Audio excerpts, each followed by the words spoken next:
de tratamiento en cuanto al cáncer de próstata para continuar con la unidad que tenemos este mes.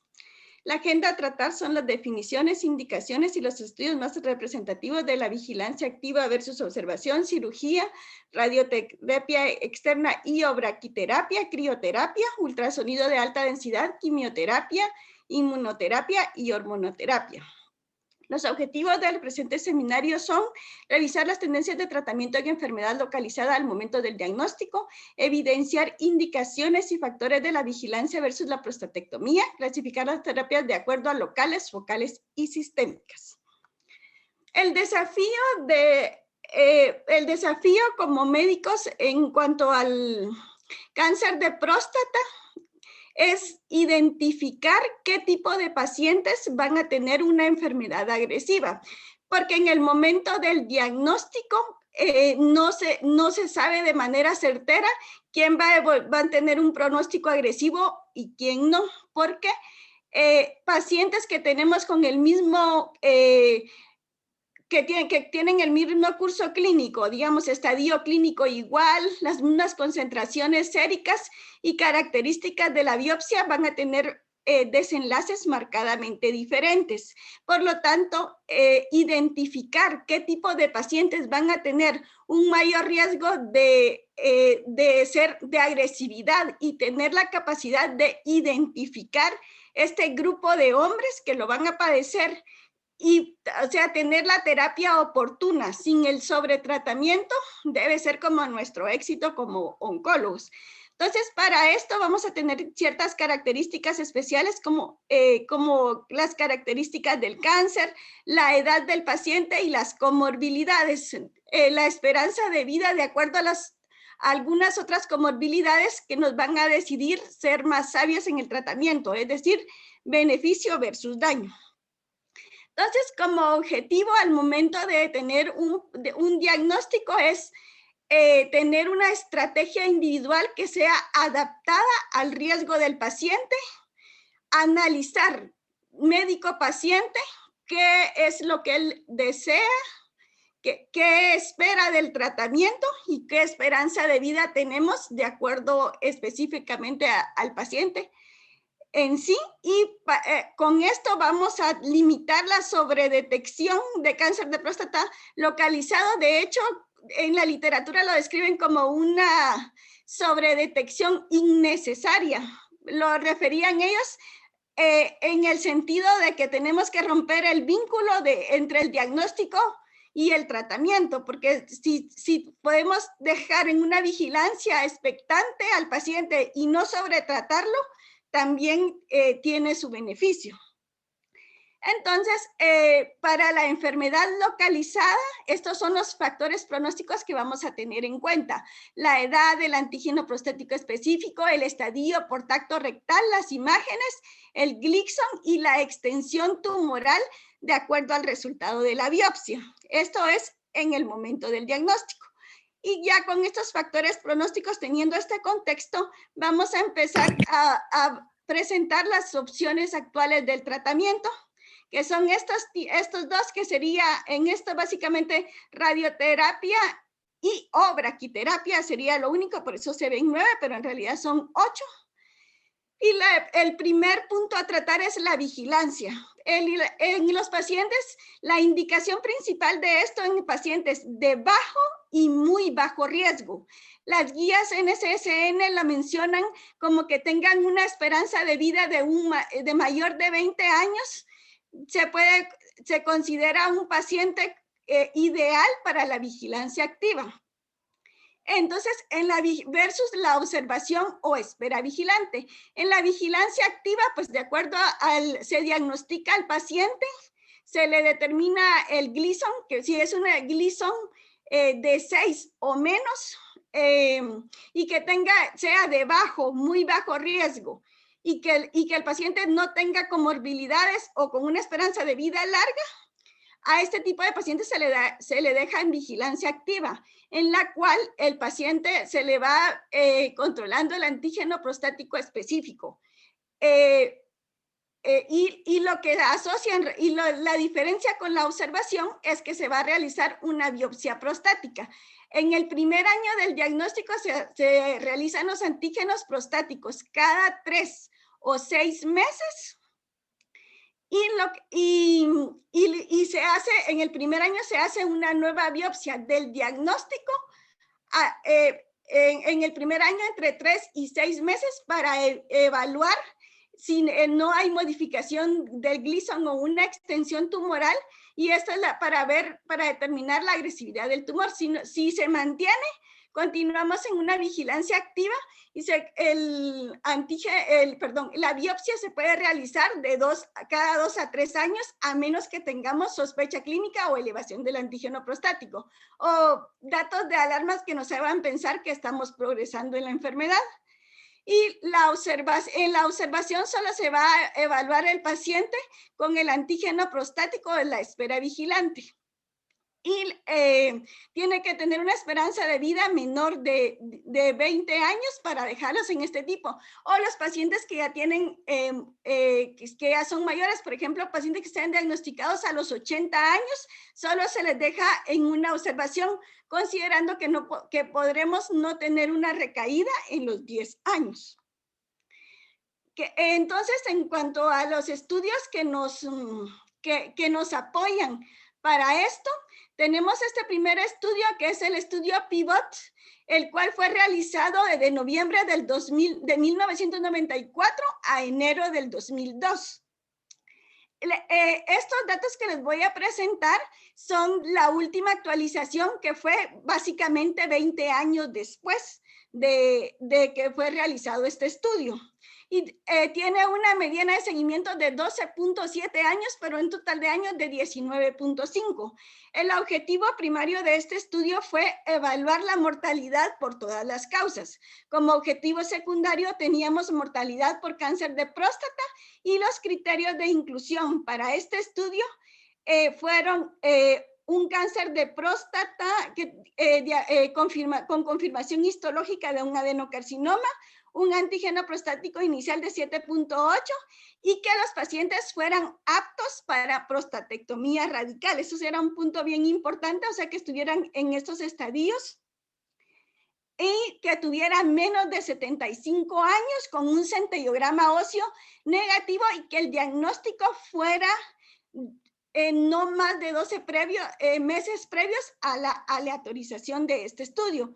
Entonces fueron un total de 731 pacientes y la probabilidad acumulativa de muerte por todas las causas, que era el objetivo primario de este estudio, podemos ver, porque en un brazo se le realizó prostatectomía y al otro brazo se le realizó observación.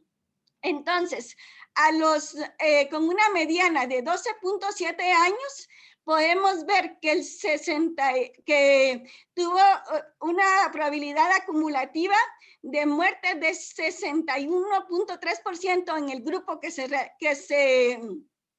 trató con prostatectomía, versus un 66.8% para los pacientes que dejaron en observación, que fue un puntaje de 5.5% de la diferencia, por lo cual no fue significativa el realizar prostatectomía versus la observación. Ahora, como objetivo secundario, habíamos mencionado que es la probabilidad acumulativa de muerte por cáncer de próstata específico. Y pues en el tiempo, con la misma mediana de 12 años, la prostatectomía radical tuvo un 7.4% versus el 11.4% de muerte de los pacientes que se dejaron en observación, que fue un 4.4%. Entonces, de acuerdo a estas gráficas, se puede concluir que después de casi 20 años, la cirugía no se asoció con una mortalidad por todas las causas por cáncer de próstata significativamente menor que la observación, fueron 5.5. Y la cirugía se asoció con más eventos adversos que la observación, pero menos frecuencia de tratamiento. O sea, el grupo que se realizó prostatectomía tuvo que ser tratado menos porcentaje para la prevención de la enfermedad asintomática local o bioquímica. O sea, en los 3 grupos hubo una menor recaída en los pacientes con prostatectomía, pero para fines prácticos, el porcentaje entre observación y prostatectomía, pues no hubo diferencia significativa. En cuanto a la sobrevida, estamos hablando de 20 años después. Y este es el segundo estudio. Regrese unas donde estaban los criterios de ingreso. Ahorita se lo doy. Porque lo que llama la atención aquí es que no le vieron el Gleason, ¿verdad?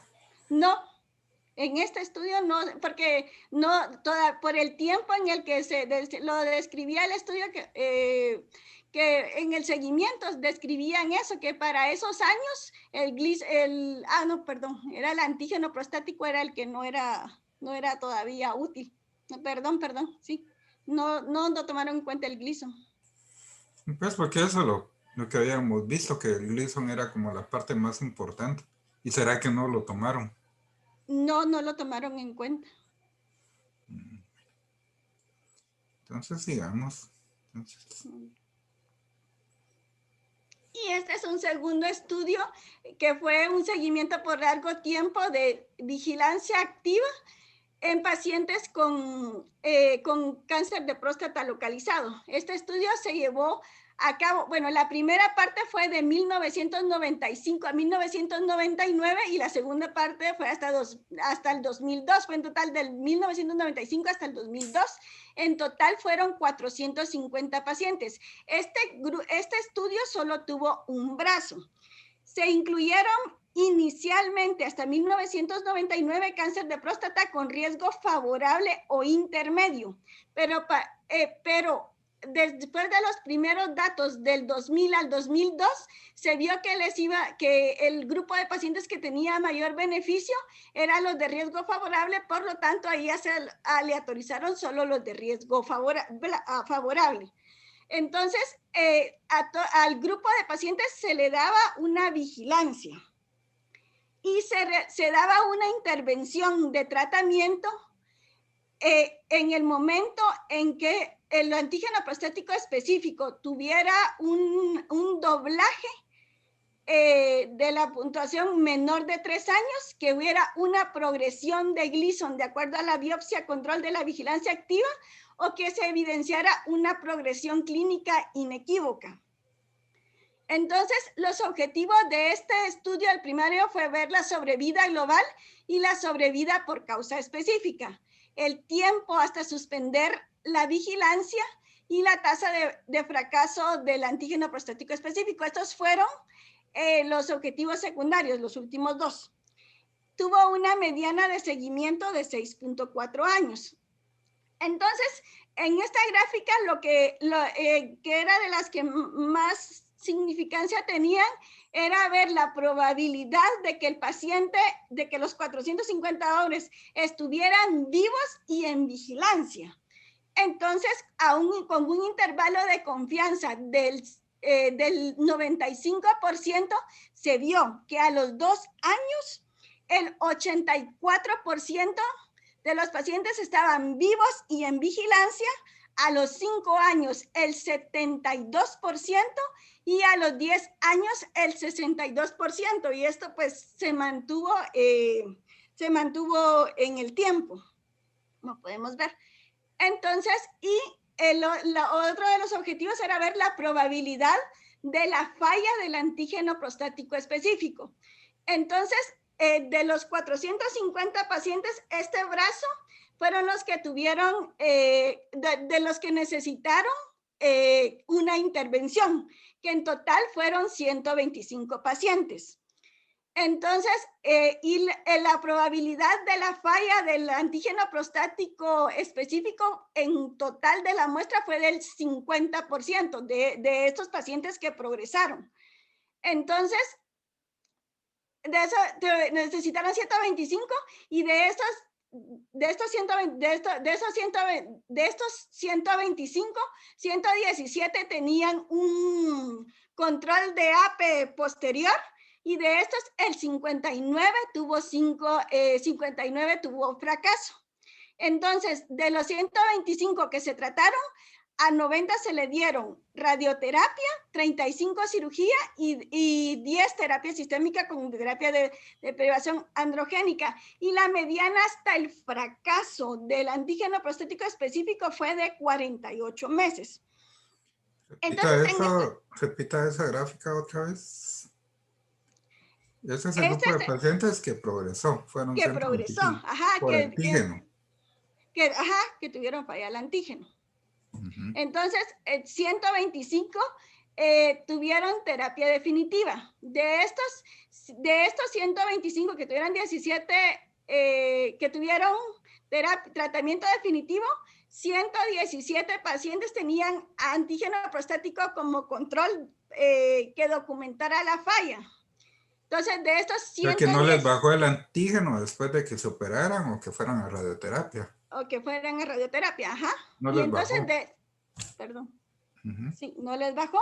Entonces, de los que tenían este control de antígeno prostático que había fallado, el 59 tuvo fracaso al tratamiento. Entonces, esta curva se da a los 5 años. De los que tuvieron fracaso, del total de estos 117, de los que tuvieron al fracaso, las sobrevidas a los 5 años sin avance fue del 62% para el grupo que se le dio cirugía, que fueron 35 pacientes, y los pacientes que fueron a radioterapia fue de un 43%, que en total de estos pacientes fueron 90. Entonces, pues la mediana hasta el fracaso pues también fue evidente, se mantuvo bastante en el tiempo. Perdón. Y la sobrevida global a los 10 años, 353 estaban vivos, y de estos 353 vivos a los 10 años tuvieron una sobrevida de 68%, y la sobrevida sin enfermedad de este grupo de pacientes fue de un 47%. ¿Pero qué quiere decir esto? ¿Qué es? Bueno, ahorita le voy a leer vamos a ver las conclusiones del estudio. Entonces, en este estudio lo que se puede concluir es que la vigilancia del cáncer de próstata de riesgo favorable es factible y parece segura en el margen del tiempo. En esta corte de pacientes que se dejaron en vigilancia, solo el 2.8% desarrollaron metástasis, el 1.5% murió de cáncer de próstata, y la tasa de mortalidad en este grupo de pacientes fue la misma de la esperada con la intervención inicial definitiva. O sea, les fue igual a los que solo se dejaron en vigilancia que a los que se les trató inicialmente, de lo esperado a los que se les trata inicialmente. ¿O quiere que le...? Entonces, eso es lo que se concluye en este estudio. Suba acá hace una, digamos. Esta es de la probabilidad de los pacientes que estaban vivos y sin avance, 2, 5 y 10 años. O sea que este estudio no compara contra otro tratamiento, este compara la sobrevida solo con vigilancia. Sí, ajá, y cuántos, a cuántos, porque se dejaron en vigilancia a los 450 y se les dio intervención a los que progresaban, ¿verdad? A los que tenían un doblaje del antígeno menor de 3 años, que tuvieran progresión por el gliso, o que tuvieran una progresión clínica evidente. A ellos fueron a los que se les dio tratamiento. Y entonces, de esos 400 y pico, 125 se les subió el APE. Ajá, exacto. Y esos 125... Perdón, de estos 450, 125 necesitaron intervención o tratamiento definitivo, y 117 tuvieron elevación del antígeno prostático, y el fracaso lo tuvieron 59 pacientes en cirugía o radioterapia. Ya, ¿Y esos qué pacientes fueron los que entraron? Esos 450 pacientes. ¿Qué Gleason tenía? era un Gleason de 6. A lo máximo que podían tener era 7. Un Gleason menor de 8, que fue lo que habíamos revisado, ¿verdad? Exacto, un Gleason menor de 8. Y entonces, esos 125 tratamientos deficientes, ese. Definitivo. Ah, de esos Ajá. 125, ¿qué fue el que presentaron para? Que Porque no. necesitaron, de los 450 pacientes que randomizaron. Sí, yo sé eso, pero digamos, esos 117 fue que se les subió el APE. Ajá, exacto. Y los otros 125, digamos, Se quedaron en vigilancia. No necesitaron ningún tratamiento. No tuvieron ni elevación del APE, no tuvieron progresión del Gleason y no hubo progresión evidente.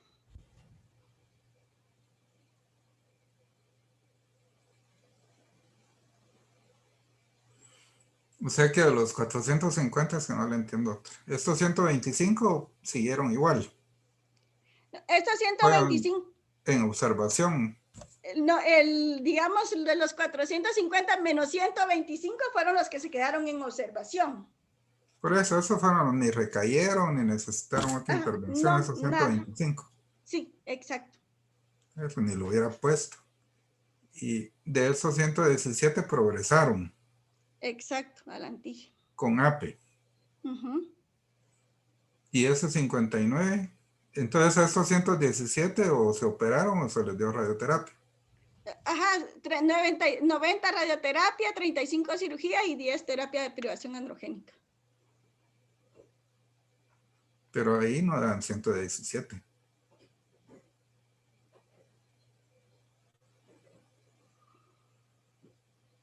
¿Verdad? 125 le puso C ahí. ¿O cómo? Pero entonces son 135. No, porque aquí dice 125 tratamiento radical, que son los que esos corresponden. No entiendo ese estudio mucho. 135, entonces tuvieron cirugía, tratamiento radical. 135 tuvieron tratamiento definitivo. Así era. 135 tratamiento definitivo. 90 tuvieron radioterapia y 35 cirugía radical. Pero estos 10 no se contaron de los 135 porque no era tratamiento radical, sino era tratamiento sistémico. Perdón, aquí era 135 y aquí 125. Ese fue mi error. Acá es 135, doctor. Ustedes ya le atinaron mucho, ya le agarraron a la doctora, no le capto. Yo lo que entiendo aquí es, bueno, primero que nada tenemos 125 pacientes con tratamiento radical, entonces como que a los que estuvieron en cirugía en ese momento, pues les fue mucho mejor que a los que fueron a radioterapia. Entonces, me imagino que la sobrevida global dice que fue a los 10 años 68%, pero bueno, vamos a ver, SSA. La María es de cirugía, entonces, y me imagino que no llegó a la media, porque ahí no se mira que hayan llegado a la mediana. No llegaron a la mediana los de cirugía, ¿verdad, doctora? No, es que digamos, el sí, pues. problema, como aquí la que se estaba viendo era la mediana hasta el fracaso del antígeno del PSA. Eso era lo que se estaba analizando.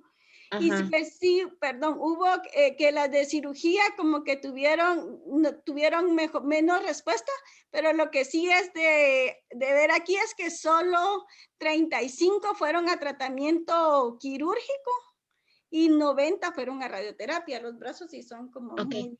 Entonces, ahí lo que indica es que sí, como usted dice, ¿verdad? No es un estudio, pues no sé si la palabra sea homogéneo, ¿verdad? Porque solo, o sea, fue una casi que una aleatorización, no sé si fue aleatorio, casi de 2-1, no, casi 3-1. La cuestión aquí es que la cirugía nunca llegó a la mediana del fallo en PSA, mientras que los de radioterapia, pues casi que en el segundo mes llegaron a su mediana. Eso es lo que yo entiendo. Y regresa otra, doctora. ¿Mande? Regresa la anterior. Otra.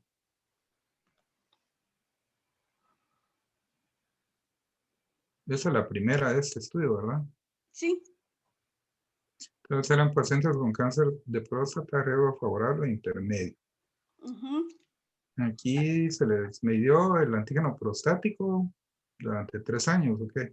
No, lo que se les dio, se les ofreció tratamiento, cualquiera de los 2 tratamientos, cirugía o radioterapia, si tenían un doblaje del antígeno prostático específico menos de 3 años. Un tiempo de doblaje del antígeno menos de 3 años. La progresión clínica o la progresión del Gleason. Bueno. Siga, por favor.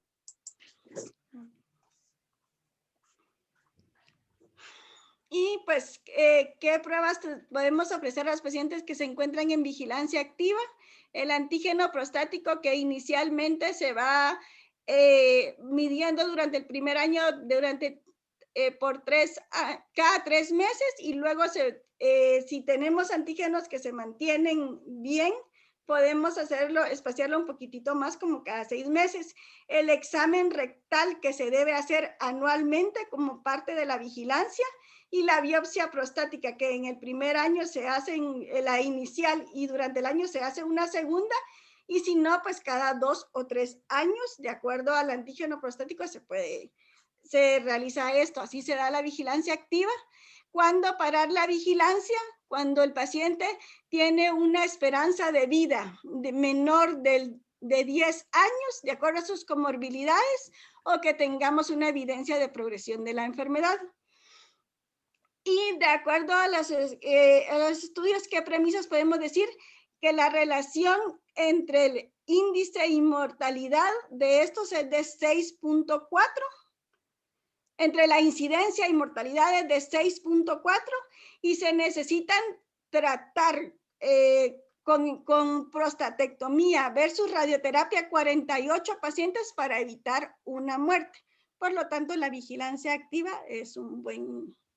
pues es funcional, ¿verdad? El segundo tipo de terapia, vamos a hablar de terapia local, es la cirugía, en la cual la prostatectomía radical es el tratamiento definitivo que tenga márgenes quirúrgicos negativos, es el éxito de una cirugía, y el tipo de incisión que se puede realizar, que se realiza, es la retropúbica en los 3 tipos de cirugía: la cirugía abierta, la cirugía laparoscópica o laparoscópica asistida por robot, y la resección transuretral prostática, la cual está más indicada, esta última, básicamente en pacientes que tengan obstrucción urinaria. No se considera una cirugía, no se considera radical, pero sí que mejora mucho las obstrucciones. Entonces, se da en pacientes igual con una esperanza de vida principalmente mayor de 10 años. Es la indicación precisa de ofrecer la prostatectomía radical, que tengan un volumen tumoral bajo y que el antígeno prostático esté en promedio menor de 20. Igual, ¿verdad? El Gleason de 7 o menos. Una de las terapias a las que se le apuesta mucho es la cirugía robótica, el cual es operador dependiente. Lo hace un urólogo especialmente que tenga como la habilidad de hacerlo. en la cual se hace la colocación de este tipo de agujas de tipo laparoscópica. Y a los beneficios que le aportan según esta cirugía es que tienen una mejor visibilidad de los tejidos, el médico que está realizando el procedimiento, por la amplificación a nivel de las pantallas. Entonces, al tener una mejor visibilidad, el paciente va a tener menores efectos secundarios. Por lo tanto, se considera que hay los nervios encargados de la erección y del control de la que controlen para la incontinencia, para la continencia urinaria, los dos tipos de paquetes vasculares se ven mejor y por lo tanto el paciente va a tener una mejor respuesta. Este estudio es el estudio escandinavo de cáncer de próstata, que es un estudio randomizado, controlado, en el cual se le apostó a la prostatectomía versus la vigilancia expectante. Entonces, fue un total de 695 hombres, 347 fueron sometidos a prostatectomía radical y 348 en vigilancia activa. Y este es un seguimiento a largo plazo. Y a los 18 años de estos 347 pacientes sometidos a prostatectomía estaban vivos 147, habían fallecido 200. Y en la vigilancia activa estaban vivos 101 hombres. Entonces, a largo plazo, la prostatectomía radical versus la vigilancia activa tuvo una incidencia de muerte de 56.1%,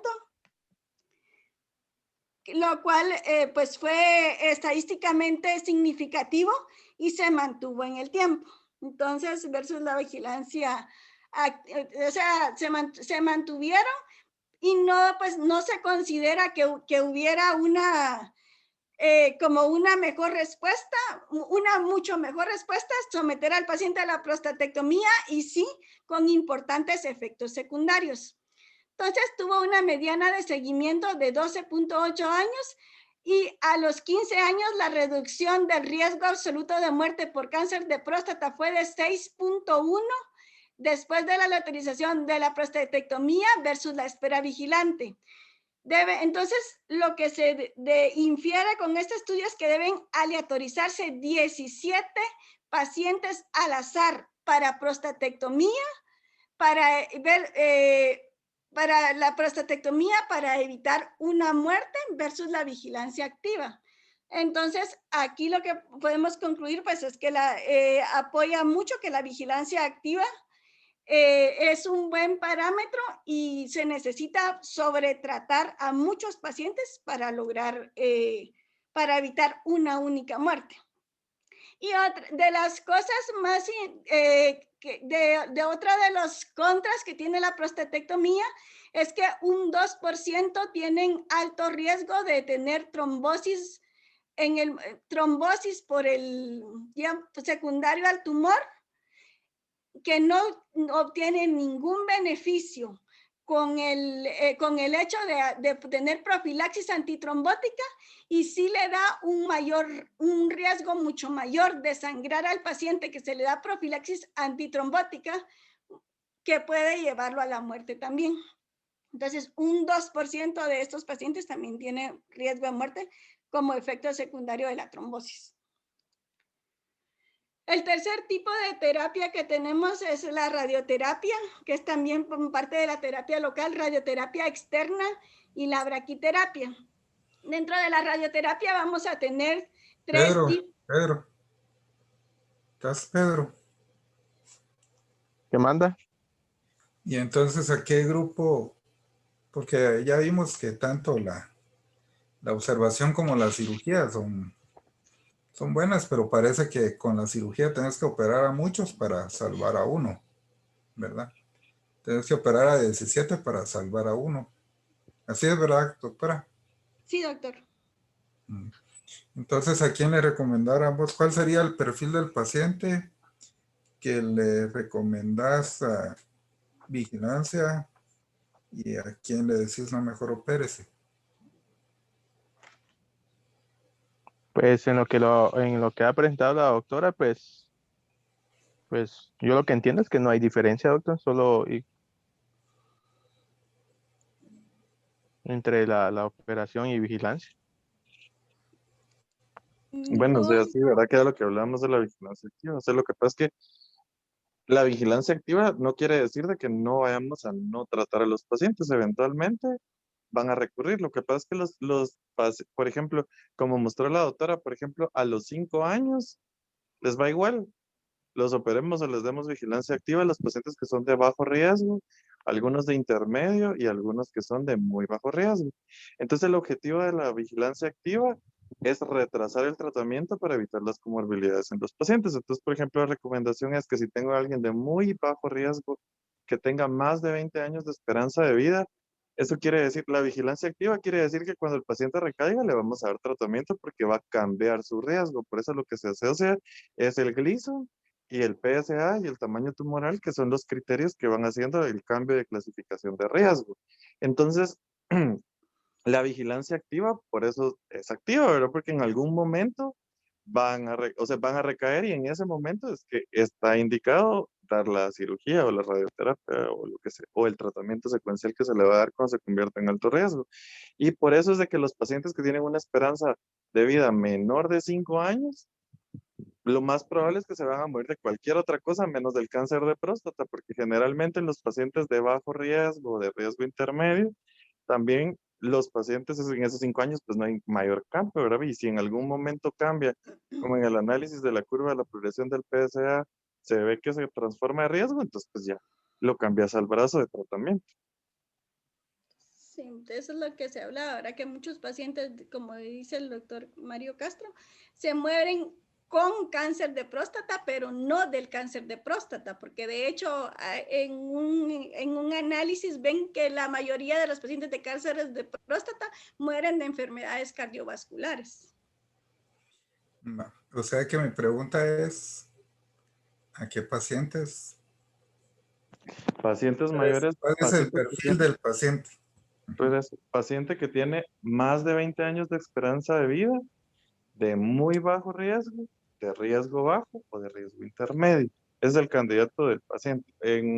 O, por ejemplo, pacientes que tienen un PSA disminuido o pacientes que tienen, ¿cómo se llama esto? Que tienen un Gleason Moderadamente diferenciado, moderadamente diferenciado. El a Gleason ellos sí se 16. les ofrece la cirugía. A ellos se les puede ofrecer vigilancia, ¿verdad? Ese es el perfil. Lo que acabas de mencionar es vigilancia activa, ¿va? Sí, correcto. Ahora, la observación, solo que Eso. no es vigilancia activa, que solo es el seguimiento del PSA por si en algún momento varía mucho. Ese es el perfil de los pacientes que tienen menos de 5 años de expectativa de vida para darles observación, no vigilancia activa. Pues no sé si ahí está contestada la pregunta o no. Gracias, Pedro. Sí entendí, Observación. pero lo que no me queda claro es a quiénes operamos, porque si, o sea, si supongamos que tengo un paciente con muy bajo riesgo y tengo un PSA de 10, va, ¿Cuál es el y lo paciente vi. de alto riesgo? El de alto riesgo es que tiene un grado histológico mayor de 5 o un Gleason No. en, Nivel histológico sí. mayor de 5 no hay. Gleason. No, es entre Un grupo, decís vos. el grupo de grado histológico, perdón, sí, el grupo de grado histológico, si es alto riesgo, puede ser del 1 al 4, con una PSA arriba de 20 y el tamaño tumoral puede ser T3 o T4. Ese es el de alto riesgo. ¿A ese qué le haces? Le haces vigilancia activa. No, ahí se hace se le descarta enfermedad a distancia y se le tiene que hacer un centellograma. Y ahí lo puedes tratar con... A él hay que darle tratamiento, ¿verdad? O sea, la vigilancia Ajá. activa es no tratamiento. Entonces, todos los que no encajen en el grupo de vigilancia activa o de observación, los tenés que tratar. Es que yo creo que Pedro ahí no está cachando. Hay vigilancia activa y observación, que no son lo mismo. Observación, Ah, sí, sí. el paciente de Sí. 90 años con cáncer, cardiópata, enfermedad No sé, lo que trivalvular. dice Pedro es a quien le da prostatecto, que era lo que estábamos discutiendo. ¿O Sí, quién se porque trata? la observación, lo que entiendo es, o sea, paciente que tiene supervivencia menos de 5 años. Mira, Correcto. pues, ¿a quién le das Y- prostatectos? Al paciente joven con un cáncer indiferenciado y con un AP alto y que no tiene metástasis y que no tiene ganglios. A ese porque va a vivir un montón. A ese le puedes dar prostatecto De alto riesgo, ¿verdad? de Porque alto si riesgo. tienes a alguien joven que es de bajo riesgo, el Lo objetivo es vigilas. que va a caer en algún momento, ¿verdad? O sea, él va a recaer y va a necesitar tratamiento en algún momento. Entonces, que darle esos años de que siga sin comorbilidades derivadas del tratamiento y que cuando recaiga, pues ya lo trates. Sería como entre 55 y 65, más o menos. Sí, por este, Años. O sea, vos puedes tener Pues uno de sí, 55, la edad es como lo que sí, sea de... de la bajo edad no riesgo. importa. O sea, vos puedes tener ponete un paciente de 55 años con un AP de 21 y con un Gleason de 8. ¿Con ese qué Es vas a alto hacer? riesgo. Ajá, A ¿y a ese, ese qué le vas a hay que hacer? hacerle prostatecto. Hay que darle Exactamente. tratamiento, o sea, dependiendo, ¿verdad? ¿Qué es lo que ahorita Ah, nos va a explicar la doctora? ¿Cuál es el brazo? O sea, las diferencias entre los diferentes tratamientos. Sí, porque también puede recibir radioterapia definitiva. Sí, sí está localizado. ¿Sí ves? Sí. Sí, pero entonces no le ¿Qué manda? ofreces nada, ofreces vigilancia activa, Gleason bajo, eh, Si y tiene una comorbilidad supervivencia mayor de 5 años, es vigilancia. Y si es de Menor, bajo riesgo. menor, menor, menos. Menos de 5 años es observación o vigilancia. Ah, bueno, sí, o sea, vigilancia activa, perdón. Ajá. que tengas un paciente de 45 años con SIDA, diabético, hipertenso, cirrótico. Aunque es joven, va a vivir menos tiempo, ¿verdad? Eso solo lo puedes vigilar. Y le vas catando lo que vaya apareciendo, ¿verdad? Y ahí hay varios calculadores, ¿verdad? Que esa es la otra cosa, que hay varios calculadores para O sea, están las tablas de la OMS y hay calculadores dependiendo de la comorbilidad, con la salvedad de que si tiene un ECOG menor de 2, a ese hay que sumarle el 50% de la esperanza, del promedio de la esperanza de vida, y si tiene un ECOG menor de 2, le quitas la mitad de los años. Mayor de 2, perdón, le quitas la mitad de los años. En vez se buscan una calculadora de esa para hacérsela con palitos y figuritas. A los de 55 años. Está duro. No, pero así es, pero digamos, ya sí. Le hizo menos de 8 y bien diferenciado y un AP bajo, le puedes dar vigilancia. Aunque si el paciente te pide, mire, yo me quiero tratar o opérenme o radioterapia, pues hay que dárselo también, ¿verdad? No se pone uno de, es que no va a recaer y mejor la vigilancia. Eso es lo que yo les platicaba, con mis 18 años, no he encontrado a uno que te entienda esa parte, que lo vas a vigilar. Que vos le digas, mire, tiene cáncer, pero no le voy a hacer nada. Va a Se buscar va a buscar otro doctor. quién le dé, ¿verdad? Pero bueno, lo que tratamos aquí es de definir el grupo ideal. Entonces, adelante, doctor. buscaría una segunda opinión según la publicidad de Facebook. Son íntegra. La tercer tipo de tratamiento también es una terapia local en la cual vemos radioterapia externa y o braquiterapia. Para la radioterapia externa vamos a tener, hay 3 tipos de radioterapia. La terapia de haz externo, que se puede dar de manera hipofraccionada, que serían volúmenes altos en menos tiempo, y este tipo de radioterapia de haz externo estaría indicado en pacientes que no quieren mantenerse en vigilancia activa, sería una opción, o que tengan digamos, un volumen tumoral elevado. En este tipo de pacientes se les puede ofrecer este tipo que sean de riesgo intermedio. El IMRT, que es actualmente la terapia estándar, porque se le puede dar mayor cantidad con menor toxicidad, que puede incluso llegarse a dar los 80 graves. Y el tercer tipo de radioterapia es la terapia de protones, que no se ha visto que tenga un beneficio en relación, en cuanto a la mejoría en relación a la IMRT.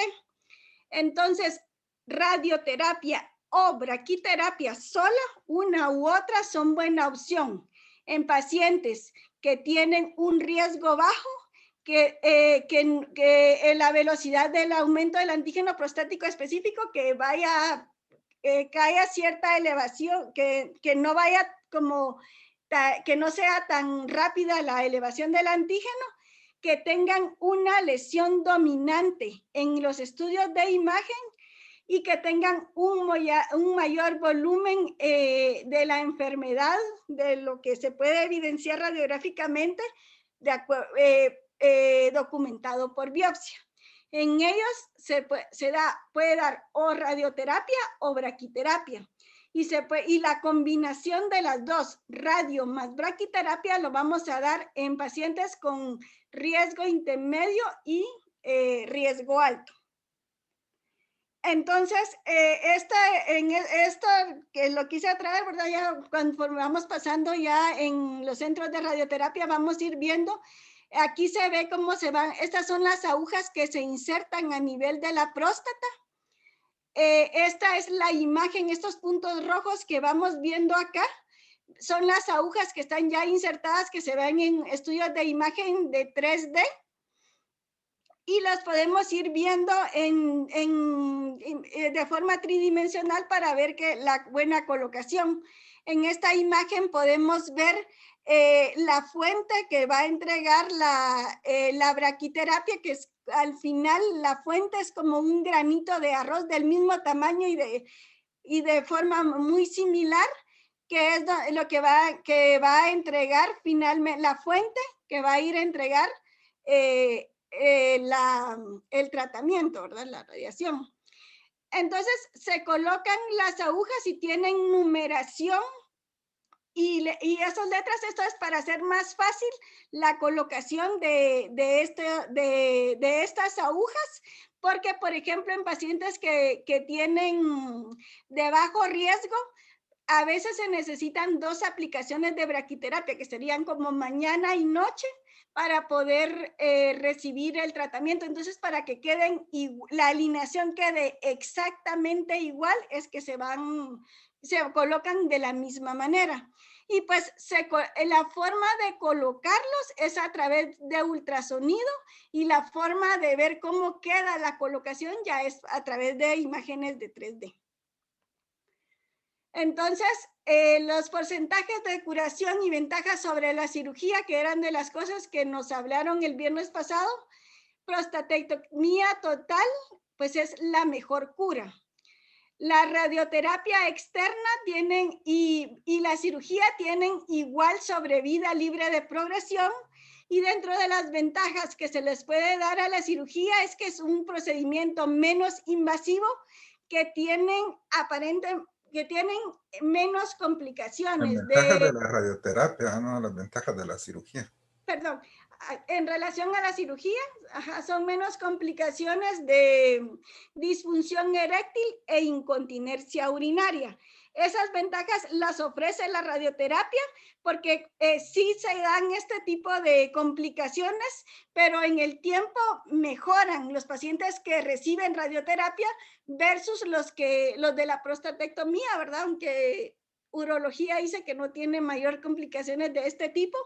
Pero esto es en los 10 años, o sea, durante 10 años. A partir después de los 10 años, el porcentaje de las 2 complicaciones más temidas y más evidenciadas, que son la incontinencia y la disfunción eréctil, tienen el mismo porcentaje después de los 10 años. Son exactamente igual, o sea, el beneficio lo vamos a ver solo por 10 años. Y el otro tipo de tratamiento del que para hablar es la crioterapia, que es este tipo de tratamiento se ve como una alternativa de rescate al fallo de la radioterapia. Estas son terapias focales, solo van a ir a tratar el foco tumoral.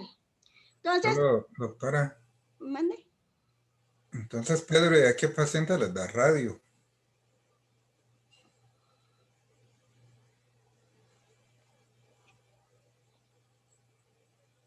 Pues a los de alto riesgo y a los que no quieran operarse, ¿no?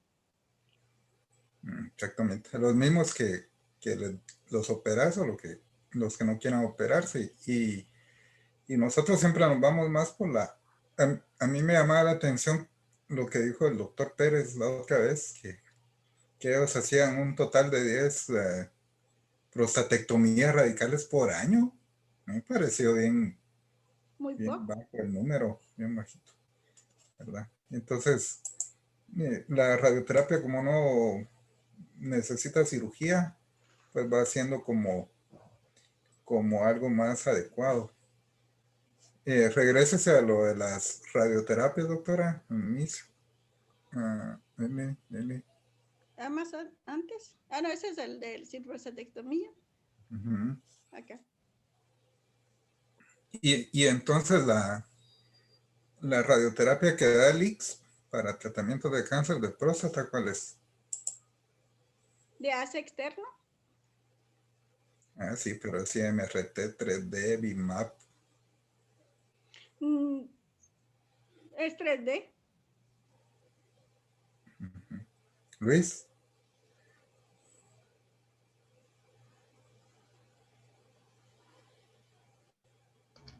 Es IMRT, doctor.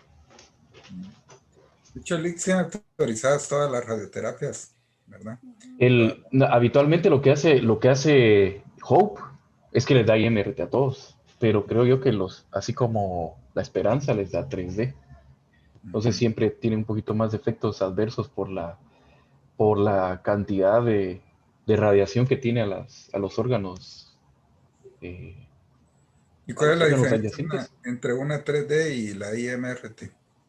que las dosis están más concentradas en el lugar donde van a radiar y que tiene una modificación in vivo, digamos, día a día van modificando en base a cómo tiene la vejiga, en base a cómo tiene el recto, o sea, toman tomografías todos los días y vuelven a modificar el campo de radiación.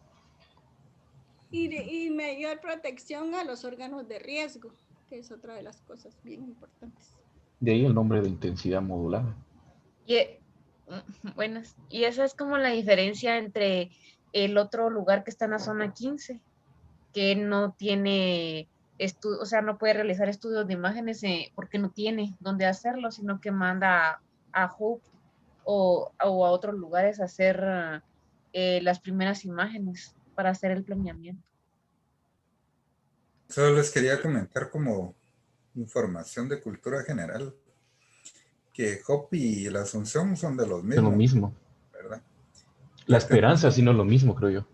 Pertenece a un consorcio argentino que tiene 153 centros de radioterapia en todo el mundo.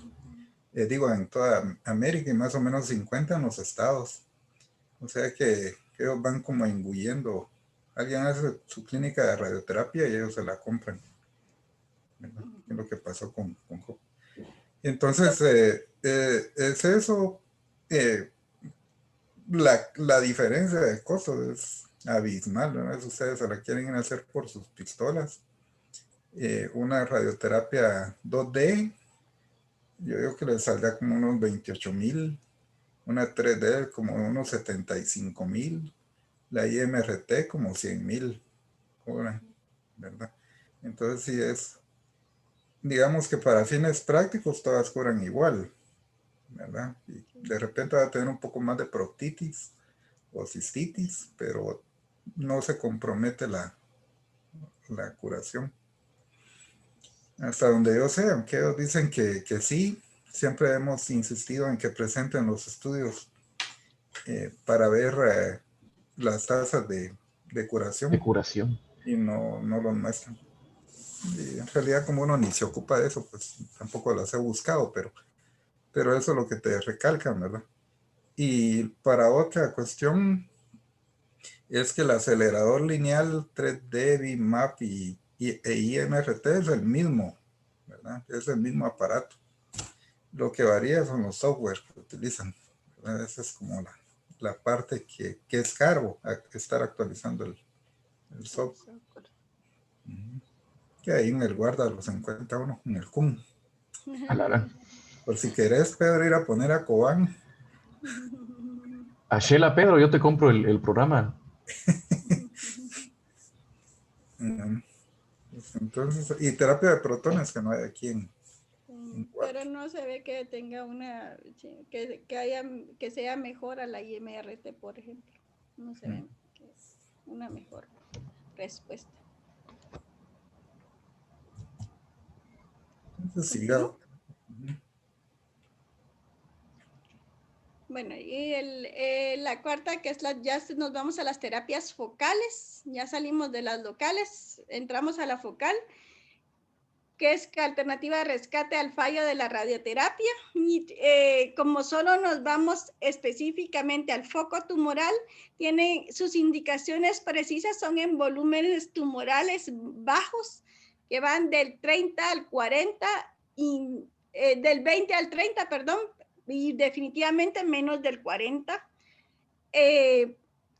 Luego, un antígeno prostático específico que sea menor de 20 y que el paciente tenga una sobrevida global menos de 7 años. Dentro de los beneficios que ofrecen, el que sea un monitoreo en tiempo real perioperatorio, intro de los efectos secundarios. Bueno, en la radioterapia, la proctitis es como de los mayores efectos secundarios que se pueden destacar, más los ya conocidos. Pero en cuanto a impotencia e incontinencia, no se ha logrado definir si tenemos menores efectos secundarios en el tiempo, porque no tienen mucho tiempo, y como el volumen, o sea, es como son con volúmenes tan bajos, no se ha podido determinar esto. Por lo tanto, no hay mayor evidencia en cuanto a este tipo de tratamiento. Y el ultrasonido enfocado de alta densidad, que esto es... ¿Cómo lo hacen, doctora? ¿Cómo hacen la crío? Colocan una sonda que va entre el recto y la bolsa escrotal, y ahí dirigen este tipo de terapia. Lo hacen bajo anestesia. ¿Pero qué les ponen? ¿Nitrógeno? ¿O hielo machacado?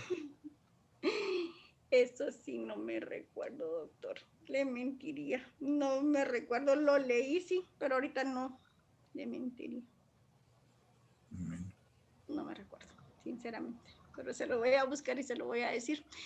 Y otra de las cosas que olvidé mencionar en cuanto a la braquiterapia, ahorita que recordé, es que cuando de la braquiterapia es que implantan cierta cantidad de semillas, y pueden ser como a corto plazo y a largo plazo. O sea que podemos tener, las semillas que implantan pueden durar de 3 meses, y hay algunas que pueden durar hasta 1 año.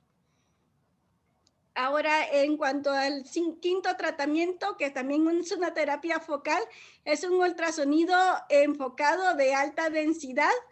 Este tipo de terapia lleva como de estarse promocionando más o menos desde el 2008, pero fue aprobado por la FDA hasta el 2015.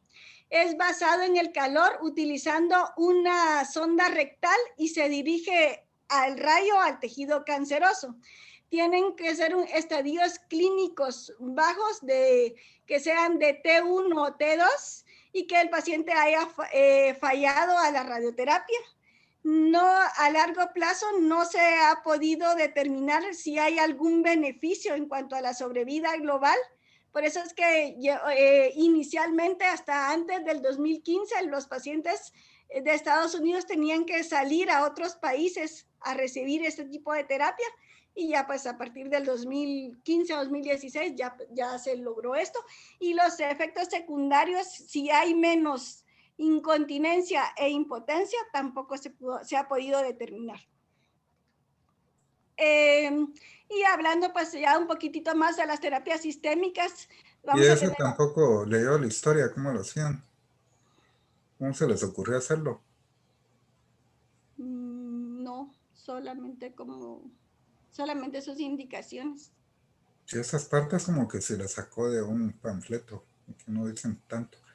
Pero ahí lo que se le ocurrió a uno fue con una batería de carro. Fíjense.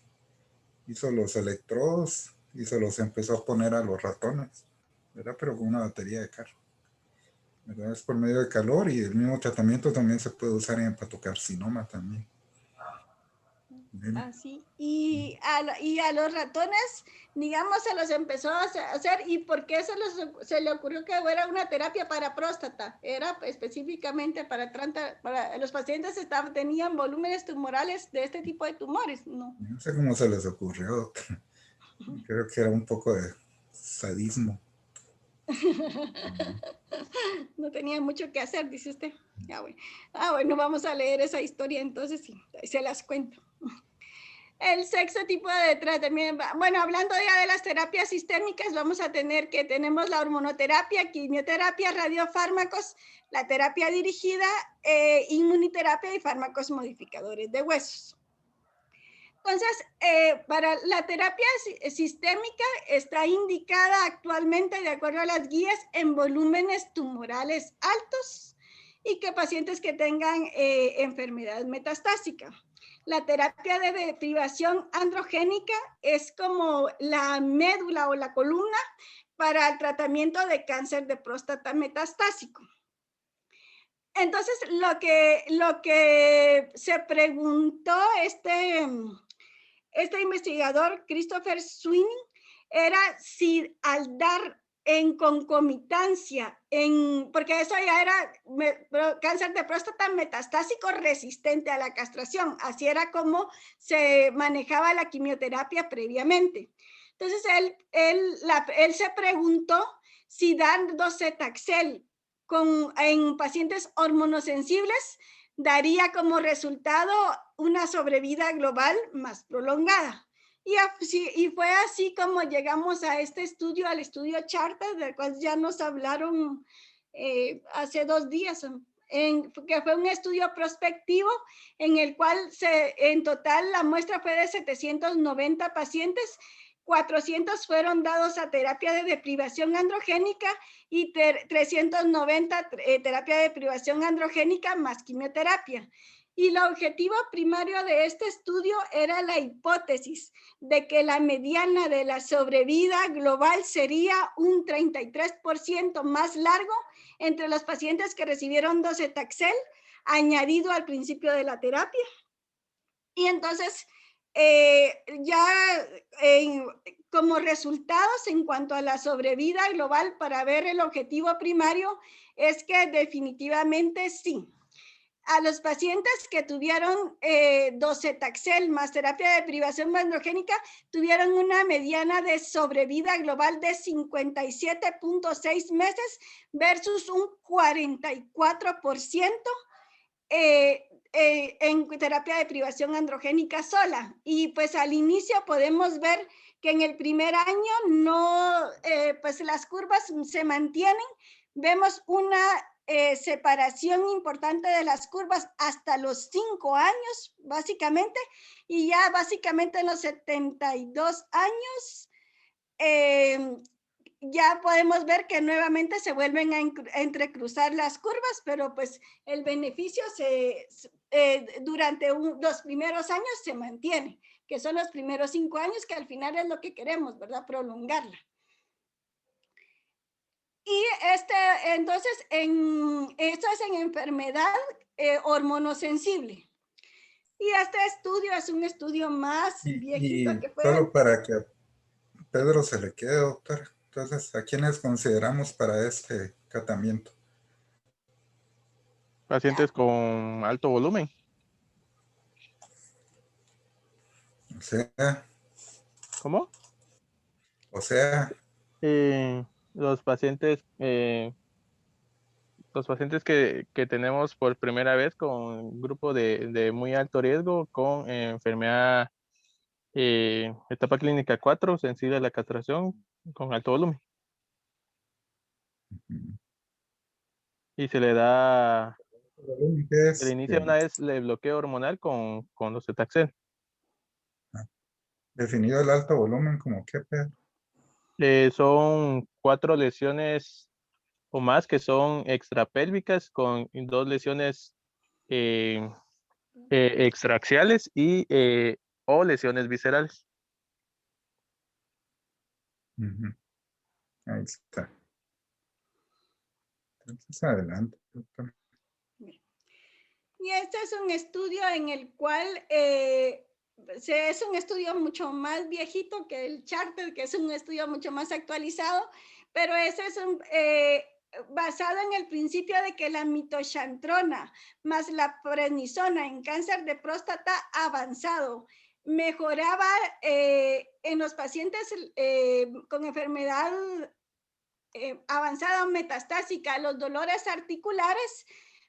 Se decidieron adicionar docetaxel a ver si teníamos una mejor sobrevida global.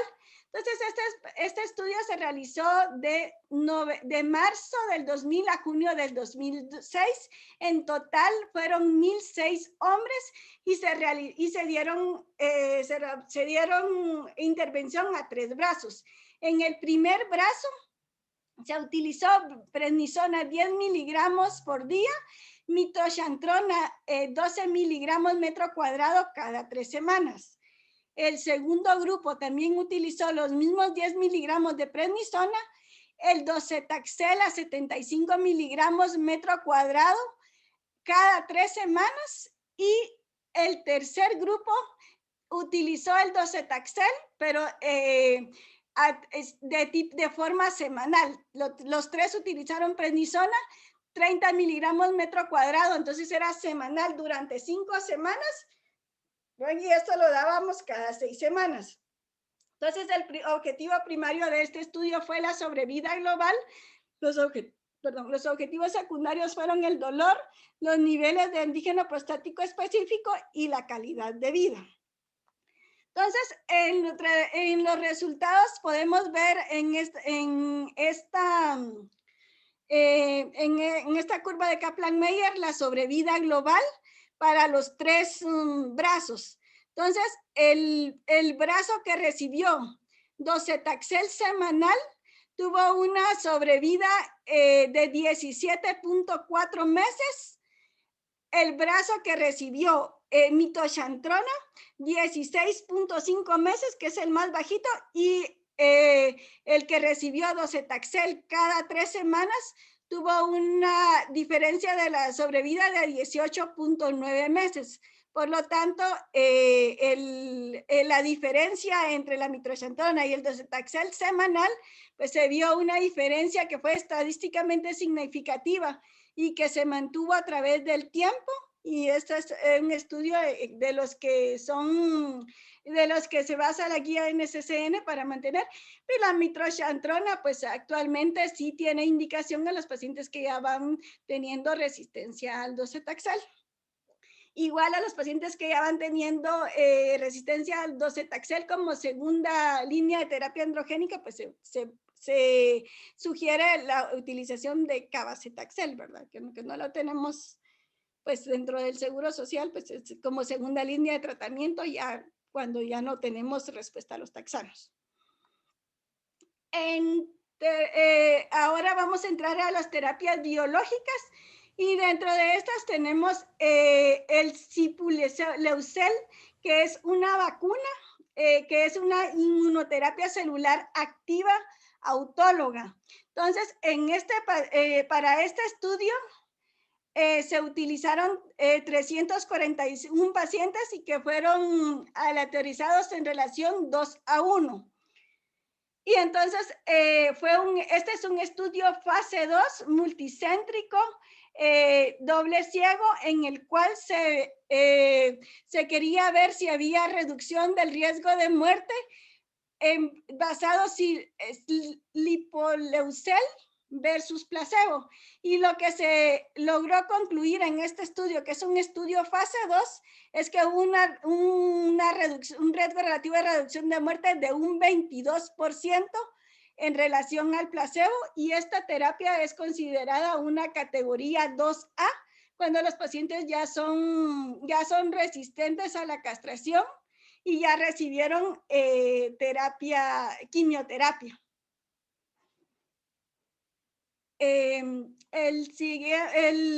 Otra de las terapias que se ven actualmente es el pembrolizumab. Una de las indicaciones por las que se está estudiando es en cáncer de próstata, y esta también es considerada una categoría 2A para pacientes que tienen alta inestabilidad microsatelital o defectos de reparación.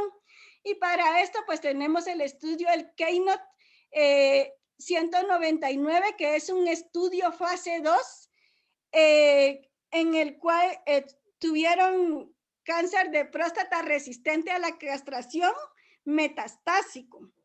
Entonces, este es un estudio de multicorte. Se tomaron en cuenta 5 cortes. La corte número 1 utilizó pacientes que fueran PDL1 positivo. La corte 2 utilizó pacientes que fueran PDL1 negativo. La corte 3 no tomó en cuenta el PDL1, pero que tuvieran una enfermedad ósea, que ya hubieran tenido fracaso a la quimioterapia y que ya hubieran utilizado por lo menos 2 terapias de deprivación androgénica. Y la corte 4 y la corte 5 utilizaron pacientes que ya habían utilizado enzalutamida, habían tenido una buena respuesta, habían tenido respuesta inicialmente a la enzalutamida y luego habían fallado a esta terapia. Entonces a estas 2 cortes se les asoció pembrolizumab, y se evidenció que iban teniendo una mejor respuesta. Y pues, de acuerdo, el objetivo primario fue la tasa de respuesta.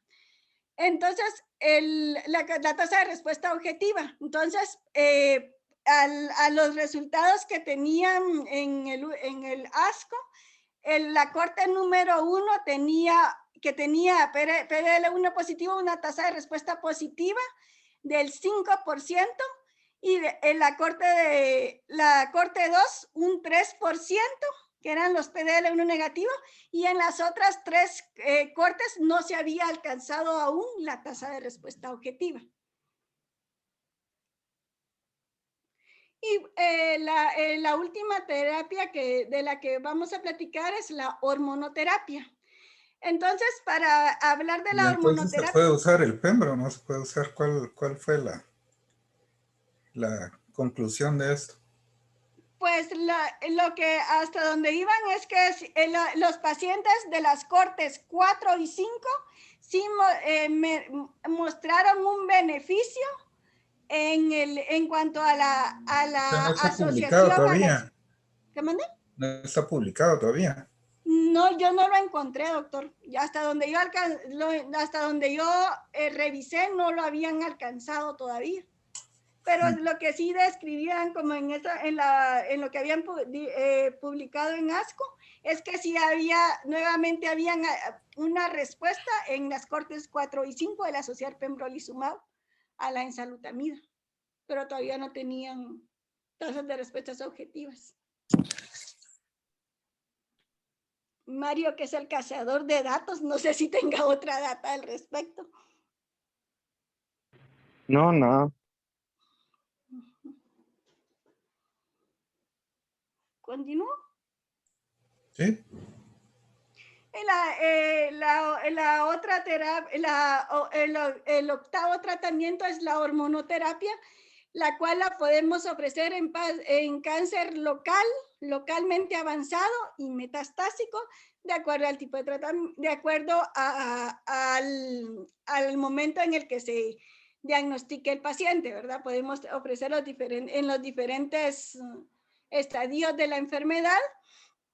Y pues para ver el mecanismo para el que actúan es que vamos a ver que se actúan a nivel del eje hipotálamo y pituitario gonadal, en el cual vamos a iniciar la hormona reguladora de la gonadotropina a través que se va a secretar en el hipotálamo, o sea, la LHRH, que es la misma.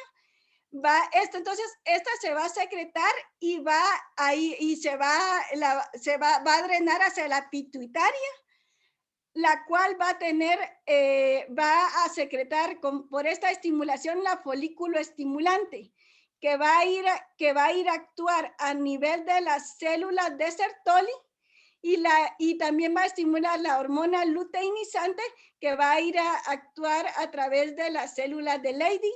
Esto es a nivel de testículo, que es una de las formas donde se va a secretar la testosterona o los andrógenos. Y el otro, la contraparte de la secreción de andrógenos la vamos a dar a nivel de las suprarrenales. Entonces, el estímulo va a estar dado por la hormona reguladora de la corticotrofina a través de la hormona estimulante de la adenocorticotrofina. Entonces, los corticoesteroides y los agonistas del gen RH de los estrógenos son las dos terapias que van a inhibir este tipo van a ser los bloqueadores a nivel central de los andrógenos.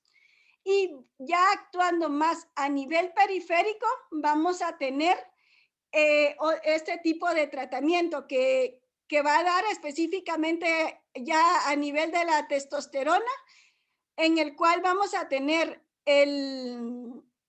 la CYP17, que son unas enzimas que son importantes en cuanto a la secreción de testosterona, que es aquí donde va a actuar la viraterona y el ketoconazol a través del CYP17. Y ya a nivel periférico, a nivel prostático, vamos a tener los receptores de andrógenos, y estas son antiandrógenas o terapias antiandrogénicas que van a actuar a este nivel, donde se unen a los receptores de andrógenos, y es aquí donde vamos a tener la bicalutamida, principalmente como mecanismo de acción. Y la enzalutamida va a actuar también bloqueando los receptores androgénicos, pero este ya va a entrar más a nivel nuclear. Por eso se considera que por este tipo de acción se va a dar la enzalutamida, va a tener mayor indicación en pacientes que sean resistentes a la hormonoterapia. Entonces, y bueno, de los mecanismos de la resistencia de este tipo de tratamiento, de la hormonoterapia, lo que se hablaba era que había una sobreexpresión de estos receptores, de los agonistas RH, y ese era el mecanismo por el cual el tumor se hacía resistente a la castración. Entonces vamos a tener tipos de hormonoterapia, los antiandrogénicos, específicamente como antiandrogénico sería la orquidectomía, y bloquea completamente, los agonistas de LHRH y los antagonistas de LRH, que esto es lo que su mecanismo, la forma en la que actúan es que va a disminuir las concentraciones de testosterona por el eje que acabamos de ver. Los inhibidores de los receptores androgénicos, en el cual vamos a tener la apalutamida y la enzalutamida principalmente, y los inhibidores de la síntesis de andrógenos, que es aquí donde va a actuar el acetato de abiraterona. Entonces, a petición del doctor, traje pues el ENSAMED, que es este estudio en el cual enzalutamida tenía indicación inicial como para pacientes con enfermedades metastásicas resistentes a la castración.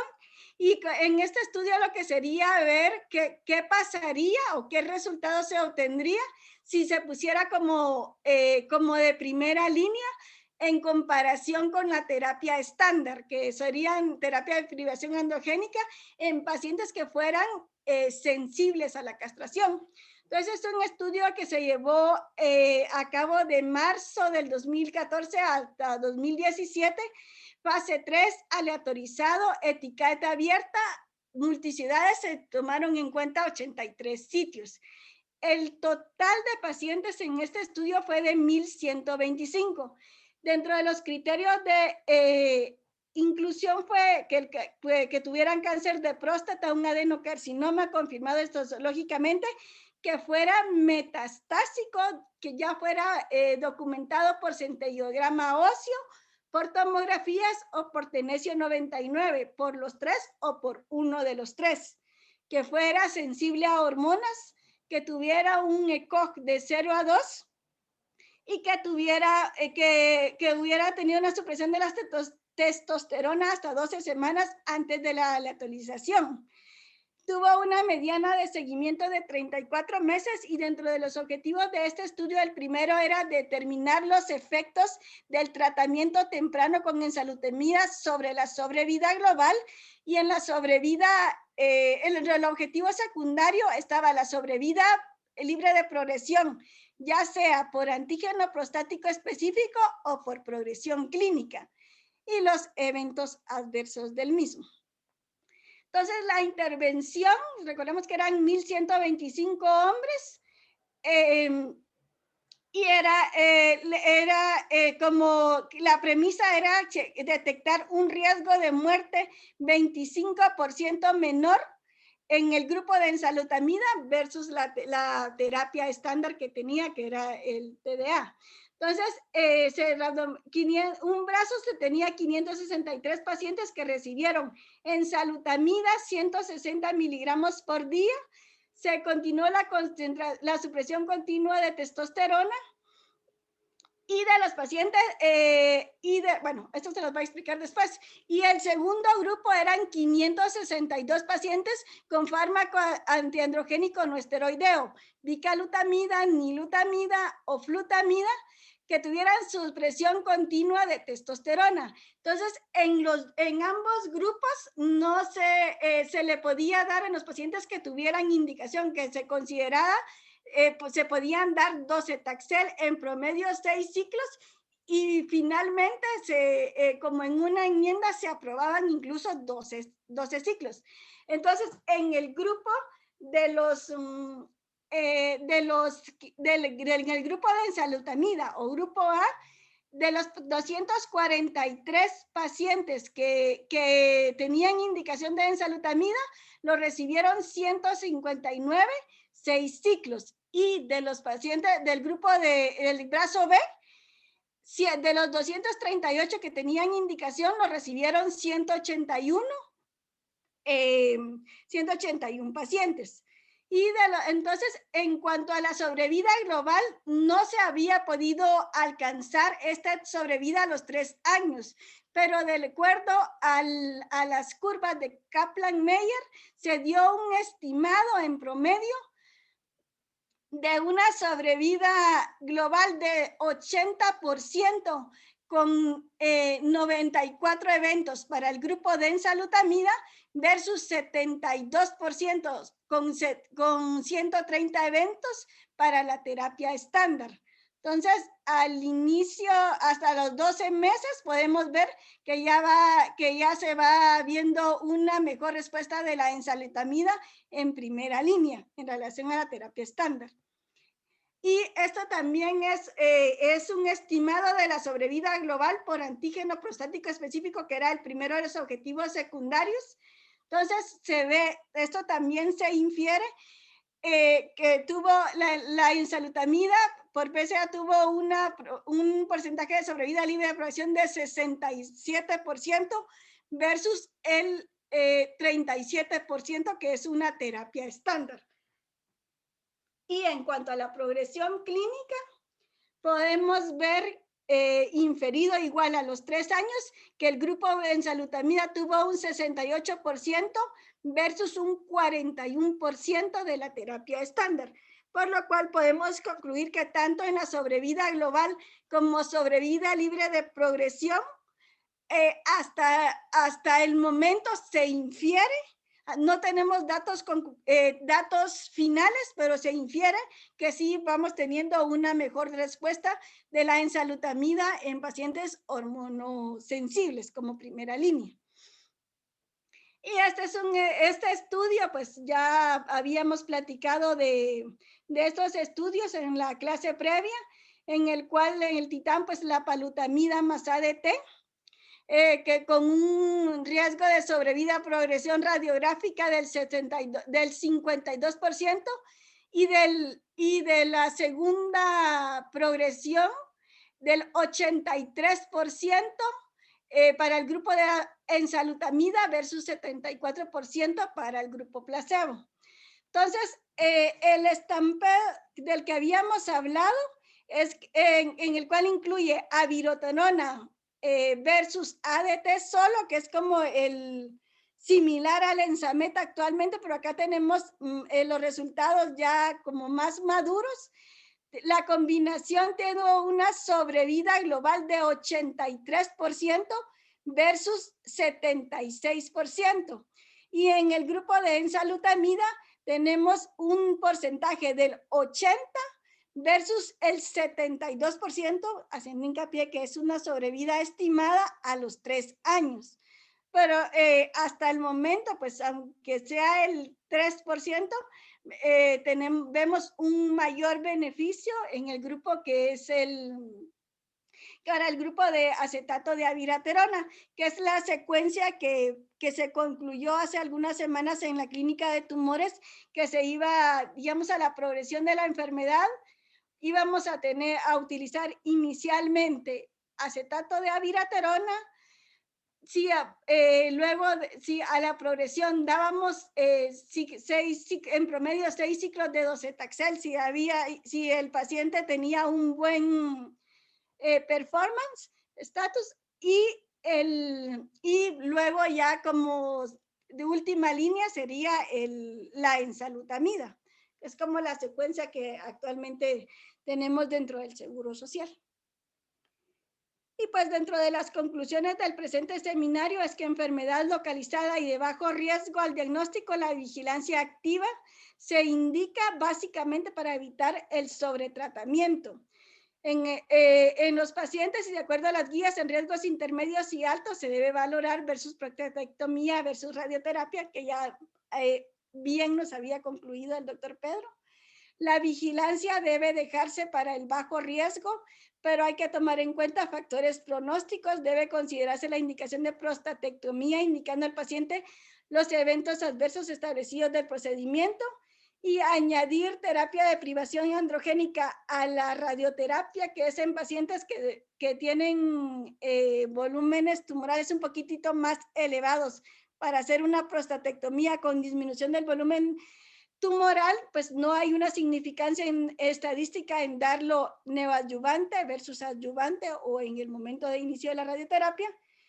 Y la radioterapia y la prostatectomía radical son terapias locales, crioterapia, el ultrasonido son terapias focales, hormonoterapia, quimioterapia e inmunoterapia son las terapias sistémicas indicadas pues, en los diferentes estadios del paciente. Y eso es todo. Muchas gracias. Bueno, queda muy tarde. Entonces, nos veríamos el lunes. Y que pasen feliz fin de semana. Gracias, doctor.